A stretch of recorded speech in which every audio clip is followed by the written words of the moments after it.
depending on the details of the water, you can lose very quickly your inside galvanizing. So the bottom line with corrosion protection, well, first of all, we typically call it corrosion control. I was more involved with corrosion maybe 5 years ago with the NACE Association, so National Corrosion Engineer. Yeah, metals tend to want to go back to their natural state, just like iron and the iron ore. So when we use them, a lot of times there will be some reaction. Copper will turn green or tarnish. Steel will corrode depending on the conditions. Stainless steel may start pitting, and it's the same with aluminum. So it's all about controlling that. Anyway, I'll circulate this one because this was only about a year old. So when I said 50 years yesterday, well, normally 50 years, less than 1 year in this particular situation. And it's not super uncommon. Of course, it's much cheaper to buy galvanized steel than copper, but depending on your water quality, you may or may not be okay. And we have questions about that. Let's say I don't know why the people that build casinos take more risk. Maybe they're more gamblers themselves. So we had a few cases, and they tend to build in weird places. Both Atlantic City and Las Vegas have very bad potable water.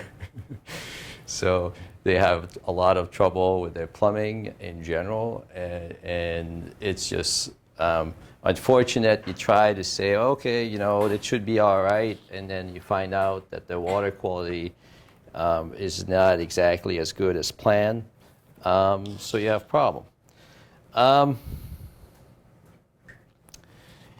One thing that we discussed yesterday is the concept of heat treatment that can take steel from something that is very deformable to something that is relatively brittle as a behavior, and that was the quenching.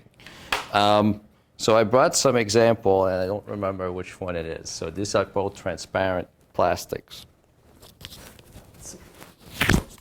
Well, that's the ductile one. So ductile means that it's going to take a lot of permanent deformation, and you can play with it. Don't leave it swing, but this is part of, if you don't try, see it's hot in the bend region. Oh, that was easy. So it looks the same, and it behaves very differently.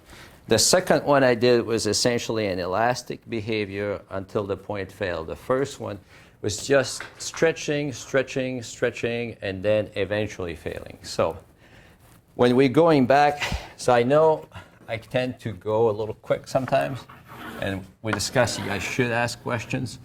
So I'm talking yesterday about the stress strain curve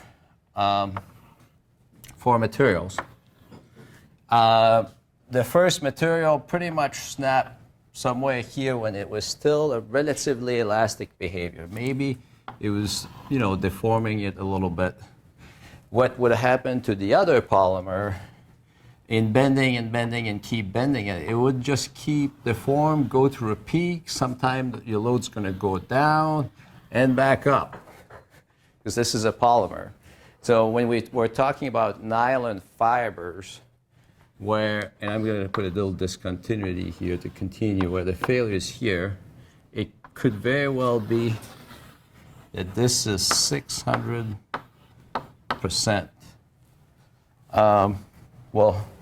Not times. So percent straight. So it got 6 times longer than it started with before it failed.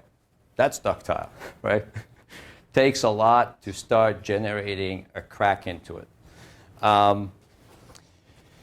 It's easy sometimes to forget some of these concepts. So you think, because I have a bigger strength, this is all better together. And that was one question yesterday about for grain sizes, if I have smaller grain sizes, is this going to reduce my ductility? So instead of failing here, I could have a behavior where it's a higher yield and then it fails more quickly. And the answer was not necessarily.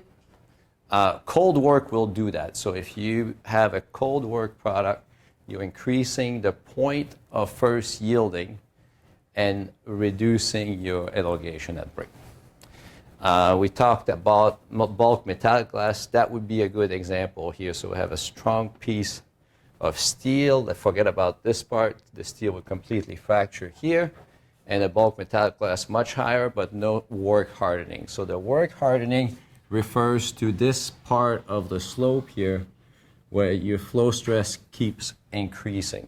And that's something we talked a little bit when we were saying, you know, you roll, if you cold roll, it's going to be stiffer of a sheet, for example, because you're going up. And then if you load again, it's going to be elastic up to this point. It's going to start to look different. Okay, so moving into material optimization. I talked a little bit about the example that we'll study in detail with the front of an aircraft wing that gets to expand from the main wing. So there's only two loading points here, and it's acting like a truss. So it has to support, when it's open, it's supporting tension here, and there's a lot of compression on this side, just by the pressure of the wind. So on the detail level here, when we're thinking about optimization, the way we did that problem is we said, okay, I don't want to have to design this for 10 different material, optimize every single one of them, and then figure out, you know, from vendors how much one will cost as opposed to the other. I need to be a little bit smart about this if I'm going to think of it in an evaluation way without going through the details. So what we did, we said, you know what, about half of this is working in tension. And I'll justify that a little bit here. So the material all around here is, the wing is going to try to collapse the structure. So that side is in tension, this side is in compression. We also see, I mean, this was already built. You know, they had done some analysis of the loads, and we don't necessarily have to do that again. So this side here is the compression side. Okay, so let's assume that we have a material, a part of the material in tension. We'll try to optimize that one with a part of material in compression, optimize that one. Ultimately, we have both. So we'll just combine the two solutions. So that's a multi-variable optimization. Tension, well, you know, it's very easy. It's the load divided by the cross-sectional area, and you're trying to minimize the weight with respect to the performance without cost. So this doesn't include cost here. We'll see how we treated cost later. So for static, there's a certain factor of safety. 1.5, 1.6 is typical for aerospace. Now, this is all if you take the yield strength divided by 1.6. So you're saying in this curve, if it's this one, I'm going to load it up to this point. Okay, that sounds reasonable to me. What if there's a crack that starts because these components get pulled out every time I do a takeoff and landing, and that's where they get highly loaded and then completely unloaded. So there is cycling of the load. Yes? Yes, absolutely. How are we going to do this? No, that's too much. No, I think our other option is to just turn off everything. Doesn't look good.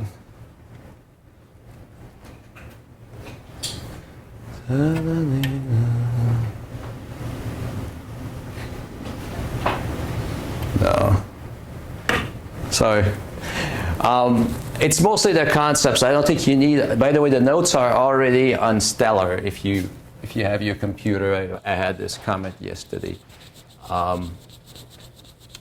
So let's not get too worried about the detailed equations here, but essentially there is a stress that's related to just using a fraction of the yield stress. That's one way of doing this. The other way is more complicated, yet very important. What if there is a flaw in that assembly to begin with? Is the flaw going to grow? So it's essentially using the concept of fracture mechanics. And we're not really going to dive into this. There is a module on life assessment that really explains how to deal with design when you assume a pre-crack. It's going to be, I'll list it at the end. We're going to go over sort of a complement to the live lectures for me. So you'll have to bear with me a little bit here, and I'll give you a few concepts just so you understand the graphic that's out there. So essentially, if you have that strip and it has a little crack in it, that crack will grow until you reach a certain detection limit. So what we call this is, let's say we call A for the length of the crack, NDE, non-destructive evaluation. The common ways to be on the aircraft with all the sensors and look for cracks has a minimum sensitivity. Let's say for a 0.2 millimeter is very typical. If you can't see it in a cross section, you just assume it doesn't exist. Sometimes it's a higher number, but that's just a starting point. So in the calculation, we actually use 0.25, so I'm just going to be consistent here. Okay, so that's a given. Now, the resistance of the strip with a notch in it is different than without it. This one is not going to deform and yield and bend and all that, especially under the cyclic load, even if, let's say, our stress here is less than half of yield strength. That's typical. Maybe it's a third. Maybe it's only 1/4. It doesn't mean that each time you take off and land, you're not going to have just a little bit of growth of that crack, just an increment. That's what we call fatigue. So in order to know if the fatigue is going to be a problem for the life of this part, we have our inspection criteria in the shop. And as you can see,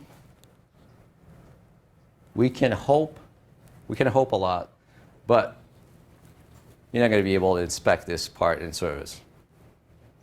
It's just way too embedded into the other structure. You have to take the wing apart. That's not practical. You have to go to the shop to get some new rivets. Not going to happen. So there are some concealed structures essentially that our starting size crack, it's smaller, right? So let's just say it's over here. We have a starting crack size, and we have an end crack size, and over here it's our number of cycle.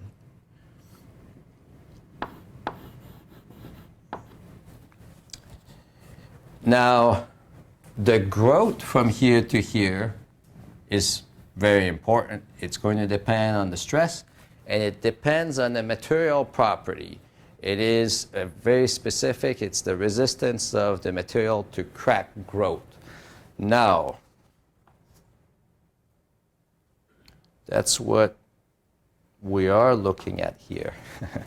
So, if I take a piece of material, just like this one, I essentially quantify, and we're close to our limit here. I quantify another material excitation or demand, if you will, on the material, or an expression of load that we call the stress intensity, and that's a value K. It's not a stress concentration factor, so it's not KT. It's Kc. And the way it's expressed is Kc is the stress, and then we have the square root of the length of the crack. So very, very simply said, it means that we are acknowledging that we have a crack. Well, the longer the crack, the more the intensity of it is. And of course, the stress that's put onto this strip matters as well. So it's combining the remote stress with the detail of the defect that's causing that stress intensity. That's about as far as we need to go there. So it's essentially a way of thinking of the demand. What is the tip of the crack here subjected to? If it's a very long crack and a low load, it's the same as a short crack and a higher load. The material here locally gets deformed a little bit at the tip of the crack, and it doesn't know the difference. So that's why we are able to run some tests. What we do in those tests is we say for different variation of our intensity, we will get a growth rate of the crack. And that's what looks a little bit like this. So maybe, all right, how many of you have seen this before? 1, 2, 3, 4, 5. Okay. Do I explain it okay? All right, for the others, any questions to this point? We're diving into what happens when you have a flaw, which we have to assume there is in critical components, aircraft components, even bridges. We assume that they have certain flaw size, and we want to make sure that there won't be a problem with that.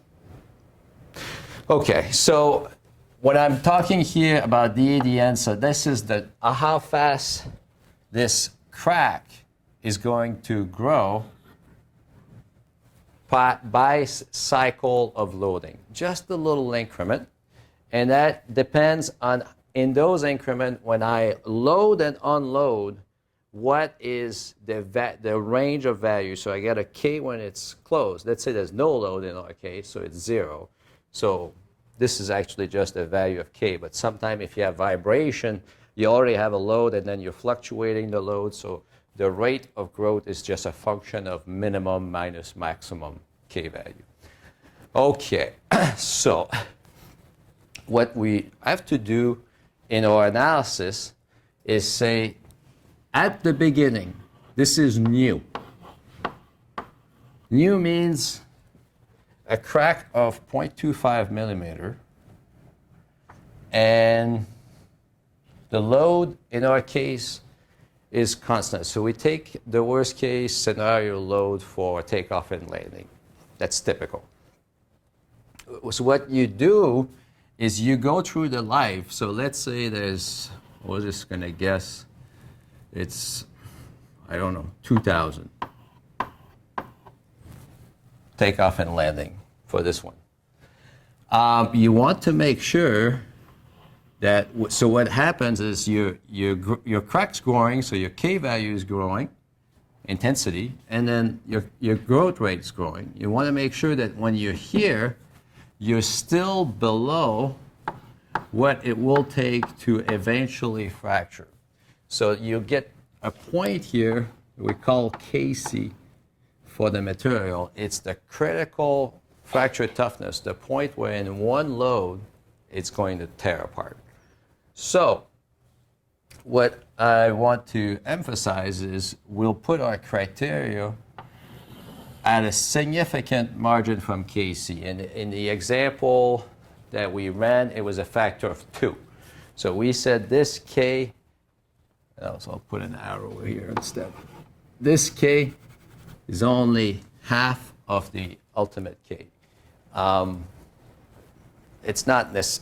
The rules for doing this vary a lot, and this is more of a design tool. It's a tool for understanding what's going on. So going through this process with a bunch of different material candidates, we did find that the reason for limiting the performance, in other words, how much thickness of metal you're going to need in tension, was governed by the crack growth.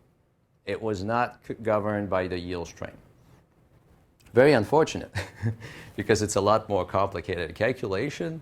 It has a lot of assumptions in it. We have an initial crack length, we have a material straight behavior, and then we have an ultimate fracture intensity. But that is what those people have to tabulate for all the vendors that they're using.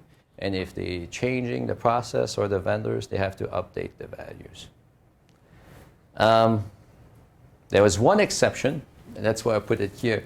The titanium 6-4, because of its very intricate structure, it has a very high fracture toughness and fatigue cracking resistance. So for this one particular case, it turned out that the 1.6 factor on the yield strength was giving the lowest capacity, as opposed to what it will take to grow the crack through the life. So there was a purpose for the exercise, but ultimately the best candidate didn't really require the fatigue analysis. The fatigue exceeded the static capacity, and that's very, very unique to the titanium alloys in general.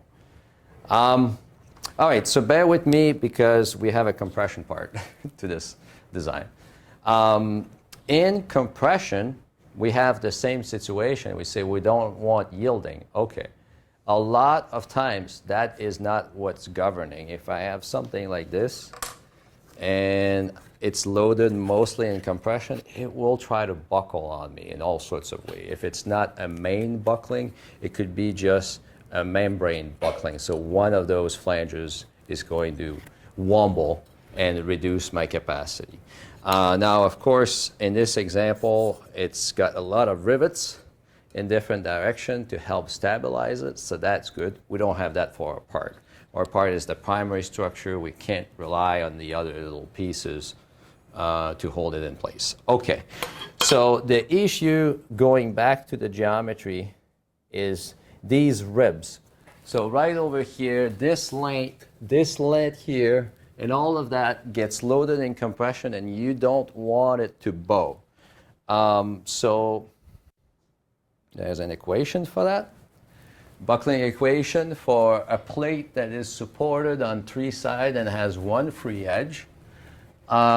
Same type of analysis, and there's a whole, if you guys want to do something that complex, it's a good math exercise. I do have the Excel sheet on how we built this up. It's very elaborate. You need to do a lot of checking to make sure you're kind of on the right page here. But the result was very much the same than in tension. In fact, the capacity for the buckling was about half the capacity for the 1.6 factor if you just assume a compression. So just that in itself is a reason why we use a lot of aluminum in airplanes. Because in airplanes, you do have a lot of zones of compression. I mean, it's a big cylinder with people in it. Yes, there is an internal pressure, so at some point it's a little bit more like a bubble. But the bending load from the wings, you have equivalent tension and compression. On those situations for the compression, it's a lot more important to have thickness than to have strength. Thickness works here as a square for the resistance capacity. So if it wasn't for the fact that we had compression, we will make more components of aircrafts out of high-strength steel. In fact, they are some of the most critical components of the aircraft. If we're thinking about the landing gear components, a lot of them are made out of steel because you have a lot of tension members, and per weight, they can be more effective. And here we have some. So the 4340 type steel is used for landing gear. This is a summary of this multi-variable optimization. So we talked together about the tension, and we were trying to minimize the weight and make sure we can carry the load. Compression we talked about, it was controlled by buckling. Here there is a certain rated value for the cost. So, essentially as far as performance, we're saying that the titanium is 20% less, 20 times less performant than steel. Not because of, and that doesn't even include fabrication. Anyway, this was not done by iteration. We worked as a group, did it, and then ended up finding the right answer, what they were actually using still. So the titanium was the more performant. Given, if you remember from yesterday, we said we couldn't use aluminum because the temperature was exceeded. Now, we have to admit to ourselves, steel is not that far off. There's so many assumptions into this calculation, and how do I know exactly which one comes in? And because it didn't include the material processing, we had a more revised analysis for the reason specifically for titanium alloys that are made by investment casting that we talked about yesterday. You can save a lot of money if we talk about the price here. That's the inverse of the price. So the cast is less expensive, of course, than the wrought product. And the reason is with a wrought plate, you're starting with something that's 4-inch thick, and you'll remove essentially 80–90% of the material by machining to get your final web structure, the green part that we've been focusing on. So it is not efficient at all. But the alternative, which is the casting, for about 10 years, the same way with the composite, for about 10 years, there was a lot of back and forth between the regulators and the airframe builders about whether you could treat the properties of the casting of titanium, in this case, in the same way that you do for a wrought product. So there is what they call a casting factor of safety that you would normally have to add, as opposed to a wrought product. You have let's say you have your 1.6 factor of safety. On a casting, you had another 1.25 to multiply to that just because of more variability in casting. Now, they succeeded in convincing that as long as there is the right level of quality control, specifically for the titanium alloy, that they would allow a factor of safety, a casting factor of safety of 1. So no extra charge for doing a casting. There are two reasons. A lot of quality control, and we'll talk about some of those techniques in the class. The other main reason is the properties are actually better. So when you cast the titanium, you get slightly higher fracture toughness than when it's all deformed and all that. And the fatigue property, I think it depends. But so it's a big advantage. You can make for a more tortuous path of cracking. So very, very extensive work, if you will, in terms of working the equation, looking at the problem. It's not always done this way. I'm sure that you'll appreciate that. If I'm making a car and I've been doing it out of steel, I'll look into a slightly cheaper steel, slightly stronger steel. The idea to move to aluminum, like Ford did with their frames, is a big change that they probably just tested the full design as opposed to just scratching on a piece of paper. Well, aluminum is this much lighter, blah, blah, blah. So there's just a lot that comes into making these decisions.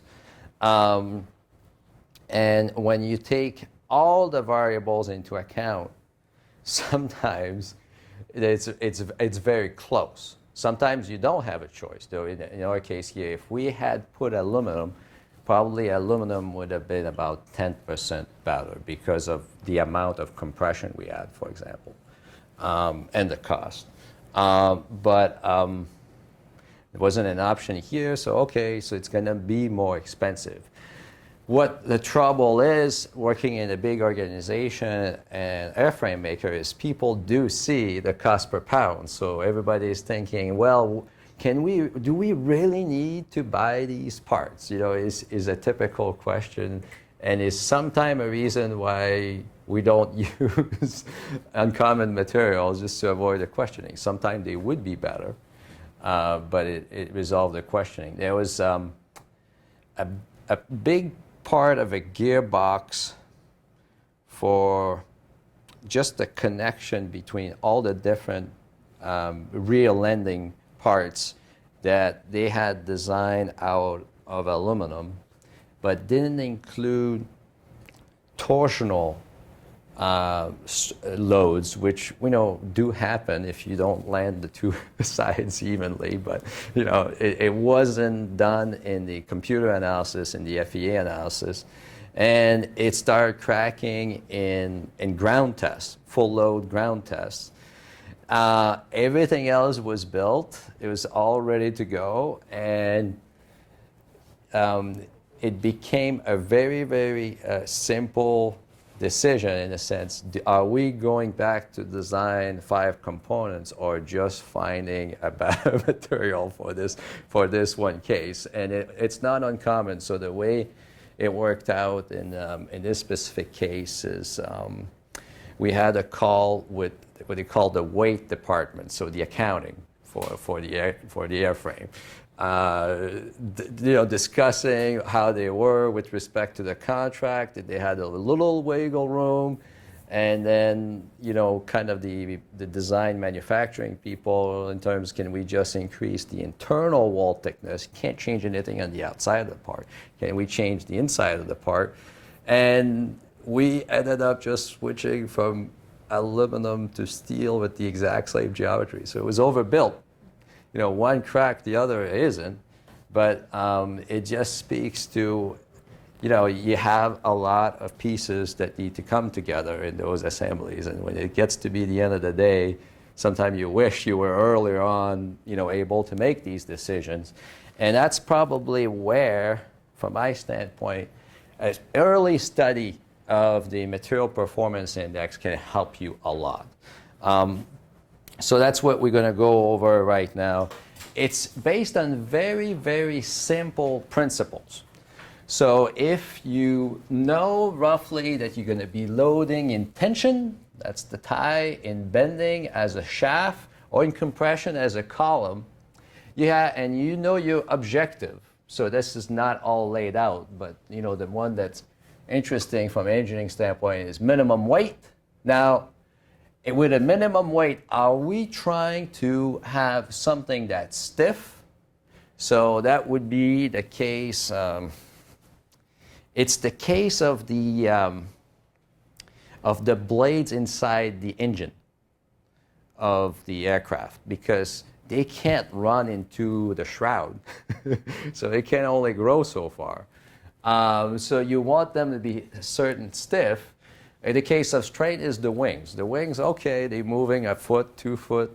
It looks weird, but as long as everything follows, we'll be all set.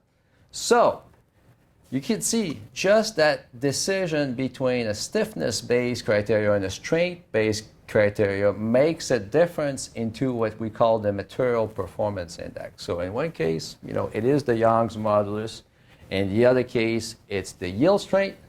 Now, the exact factor for the yield strength depends if you're dealing with a sheet, a beam that you can vary the height, or a complex hollow structure like a bicycle tube. So the geometrical factor comes into these equations. So that's why when you look at the tabulated value, once you've identified what's your main loading, you have different factors. So here I'm having a shaft depending how it's fixed at each end, the importance of the yield strength over the density is not the same. It's a very significant difference. So I want to emphasize that. And same when I was talking about bending, that's the example that we were looking at. So if you can vary the width, then your yield strength varies more than only the width, not the height. So if you can increase the height of the beam, then your yield strength matters less. So on the case of a bicycle, you're in this situation much closer, or maybe you can, oh, the height free. So that's the case of a bicycle. If it's an aluminum bike, get bigger tubes. Bigger tubes means you're less dependent on the yield strength. It's an exponent of 1/2 as opposed to a plate for bending, which is what happens on a bicycle. So when you see these actual performance plots, that's really where they're coming from. So performance plot. The very simple one, density against strength. Ashby, did I bring the book? Yeah. This is one version of this book. It's been well known. He's not the only one who has done this, of course, but he pushed forward a lot the concept of material performance charts. Nowadays, I bet even through the library, you can get a software that will allow you to draw these types of charts with any properties or ratio of properties against any other ratio of properties, and then you make some analysis and inference. Oh, am I looking to get a foam, a polymer, a metal, a ceramic? What should I be looking at? And then, of course, you make the simple test. Does that make any sense? But it really, really helps. And hopefully, from how I approach you here, you'll remember that there is a reason for the different guidelines. So here, if I want the best, so I want the best strength for the density. So I want to be above my curve. And it depends if I'm moving this curve up, or this curve up. If I'm moving this curve, which is the bicycle, I'll make my bicycle out of foam. Which, is probably possible if you really can make it this big. It may be a little uncomfortable. Maybe you don't need a seat. You just sit on the flat tube. If it's the other situation where my floor thickness is this much, and therefore do what you can do, then you're looking into this curve and ceramic wins or composite wins. So that's a little bit how to use those charts. You just keep following and you're deciding which side's the best. In this case here, definitely strength. You want to be above the curve. Any questions on that? How you use material performance charts? You can do it with anything. We did it the other day because we're doing some fracture toughness test. And doing it with metals, it's a lot of load. And we're trying to change our design. You need very sharp tip. And we decided, what if we do our test on polymers first, and so we can make our tips for testing out of aluminum. Just machine some aluminum, make a bigger size test. So what we did is we said, well, we want a certain fracture toughness over strength ratio, so that gives us an indication of strength, and on the other side, we had the elongation to break. So we decided to essentially come up with our own Ashby plot of a situation that we were interested in, and there were quite a few candidates in there that we're testing out. Hopefully they do lead to a similar behavior. We picked a few. So there's amorphous polymer, semi-crystalline, so I'm hopeful. You can do the same concepts we talked about when you're looking for cracking resistance. So this is our little introduction here on the complexity of having to design with cracks. It's very, it gets very intricate. So the way it's described here, is if you're looking for a combination of stiffness and fracture toughness. A lot of times, yeah, I think most of the time strength is a very important criteria, because if you're thinking, there were these radio telescope structures I worked on, like 100 foot across a big ditch to collect information from extra space that had to be very, very well controlled in dimensions. But by the time that you put aluminum members in all directions to make this an entire truss structure, it is as rigid as if you made it out of steel. In other words, you work on the geometry to make a truss to get your stiffness, as opposed to working on the individual members. And one idea there was each member has to sustain tension and compression. And we talked about buckling. Buckling is really an area where aluminum has a clear advantage over steel, because you make all your wall thicknesses bigger or your diameter bigger, and it's a lot more efficient. So if it wasn't for the issues of welding aluminum, we should all have aluminum bikes. That'd be what I say. A few more examples of optimization. So the first one I gave you with respect to the ribs for the aircraft wing, you could study it at any level of detail using these factored optimization analysis. And in course 3, we have 3.57, which I took a while ago, that specifically, I guess, trains you to use these equations. It doesn't tell you necessarily the background of when you want to do that, or when you say, well, I don't need to. But in the mechanics of how to deal with a very sophisticated problem, I think it's a good reference.